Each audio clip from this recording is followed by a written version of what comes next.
अरे भाई, केजरीवाल जेल से बाहर आए नहीं है, उनको बाहर लाया गया है, क्योंकि अगर ये गेम प्लान ना खेला जाता तो अगले 5 साल के लिए मोदी जी को राहुल गांधी के सामने झुक के रहना पड़ता। वीडियो बस लास्ट तक देख लो, आपका पूरा दिमाग हिल जाएगा।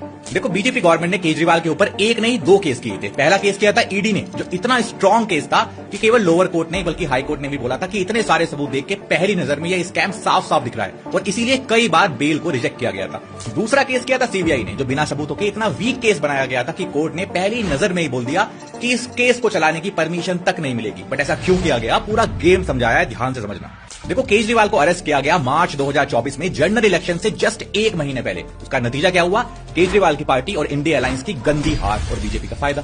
बट बड़ी चालाकी से केजरीवाल को सितंबर 2024 में बेल भी मिल गई। कब? हरियाणा इलेक्शन से सिर्फ 1 महीने पहले। और उसका फायदा क्या हुआ? केजरीवाल ने कांग्रेस के वोट काटे और बीजेपी वहां जीत गई। अगर आप डेटा भी चेक करोगे तो आपको मालूम चल जाएगा कि बीजेपी सिर्फ 0.8% वोट से जीती है, जिसमें 1.79% वोट सिर्फ केजरीवाल जी की पार्टी ने काटे हैं। बट इसके बाद क्योंकि करप्शन के चार्जेस अभी भी थे, इसलिए केजरीवाल दिल्ली हार जाते हैं, और यहीं से कांग्रेस को मास्टर प्लान समझ में आता है कि पंजाब में भी करप्शन का मुद्दा बनाया जाए और केजरीवाल की पार्टी को हराया जाए। बट यहां पे बीजेपी अपनी असली चाल चलती है, और जो एक वीक केस जो सीबीआई ने किया था, जो ठंडे बस्ते में रखा था, उसको आगे पुश किया जाता है और कोर्ट से केजरीवाल जी को डिस्चार्ज मिल जाता है। अब कमाल की बात तो यह है कि ईडी का केस जो था मनी लॉन्ड्रिंग का, वो इतना स्ट्रॉन्ग केस था कि डिस्चार्ज तो दूर की बात है, उसमें बेल भी नहीं मिल रही थी। लेकिन जैसे ही सीबीआई के केस से इनको डिस्चार्ज मिला, ये ईडी वाला केस भी खुद ब खुद खत्म हो जाएगा, क्योंकि 2022 में सुप्रीम कोर्ट ने एक ऐसा ही ऑर्डर पास किया था कि अकेला पीएमएलए का केस चल ही नहीं सकता। अब इसका फायदा यह होगा कि एक ईमानदार छवि लेके केजरीवाल पंजाब के इलेक्शन में उतरेंगे और कांग्रेस को फिर से हराया जाएगा। बट बड़ा सवाल यह उठता है कि इन सबसे बीजेपी का फायदा क्या हो रहा है?